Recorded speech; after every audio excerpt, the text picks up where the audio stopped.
All right guys, today we're doing a flat roof repair, and what we're doing is we're going to replace this drain right here. As you can see, it's a tiny little drain and the water's not flowing to it, so we need to lower it. That's our number one job today, is to cut away this roof section here, 10 feet by 10 feet, and we're going to lower the drain as much as we possibly can and get the water to flow into it. It's going to be very tricky, especially with Corona, because as you guys know, it's hard to get material.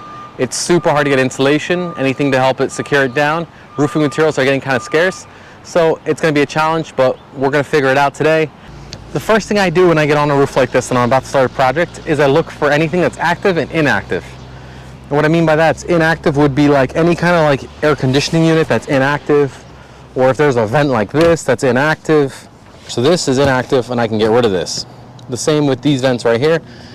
You can just see right straight into the building. So that means that's inactive as well. And this one right here, inactive. So I can cut those out of the roof, and that cleans up the roof and makes less penetrations, so there's less chance of a leak.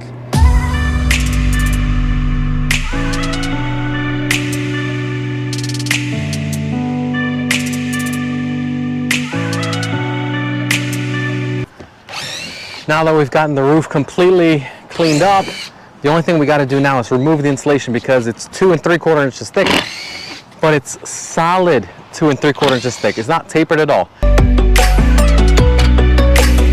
And our next discovery here is that the plywood is actually bad around the drain. So we have 2 layers of plywood. One's 5/8, the other one's half. For some reason, they brought in the half on this side to this side, and they have 5/8 over here. So it's just a little bit of a mishmash here. But we're going to do exactly what they did, but new and good, and it should last a very long time. What I'm going to do next is cut the pipe for the drain, because now we're going to lower it because we're putting a much bigger drain in. So, as you can see here, I leveled across from the roof rafters, and I put a line down here. You can barely see it, and that line indicates where I'm going to cut the drain pipe. So I'm going to start cutting the drain pipe now, and then I can start changing out the plywood. But I'm gonna cut the drain before I change the plywood, because it's easier to change the plywood when the drain pipe's removed.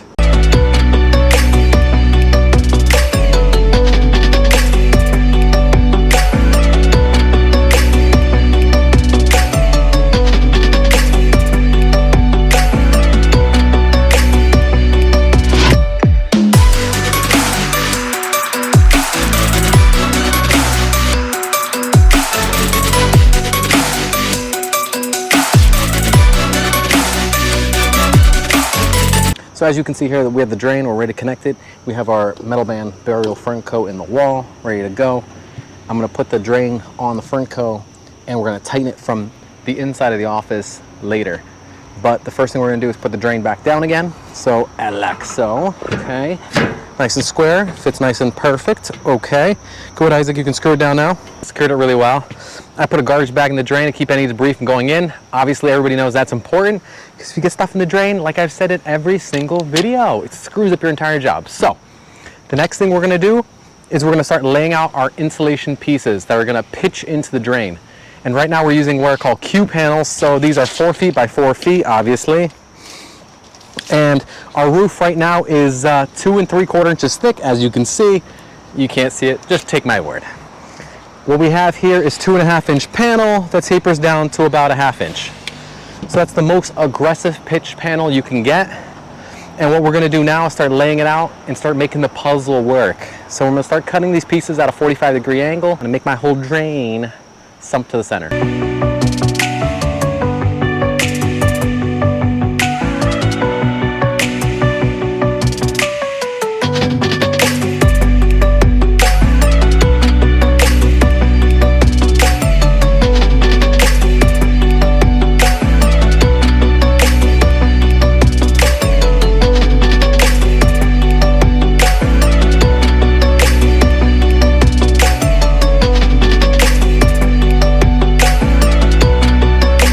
Isaac just finished gluing up the EPDM. He's using single ply bonding adhesive so we can bond the EPDM to the insulation.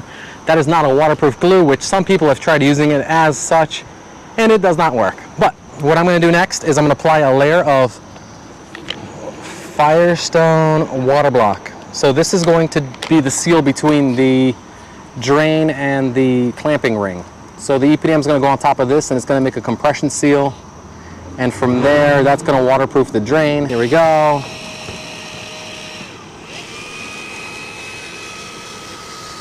And so now I'm just going to apply a nice liberal layer all the way around. I'm going to squeeze out the entire tube because we are not messing around.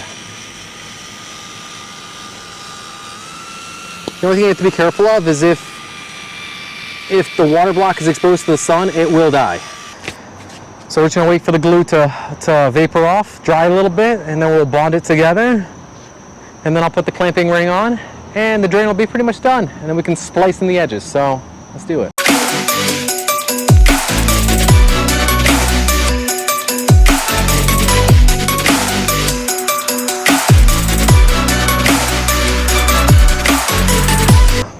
I just put down some double-sided seam tape, and what's going to happen is my EPDM is going to come on top of this. I'm going to pull the release liner, which is this paper, and it's going to seal the two together. Now, normally that would be a good enough seal on its own, and you don't even have to put what's called cover tape on top of the seam.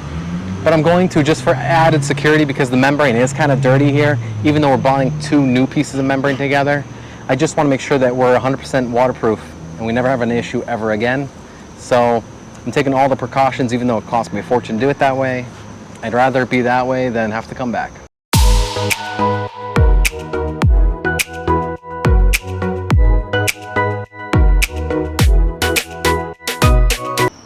All right, guys, this is the end of the video. Thank you for sticking around. As you can see, we finished it up.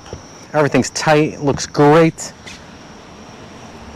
Danbury, you've been good to us. It's time for me to go.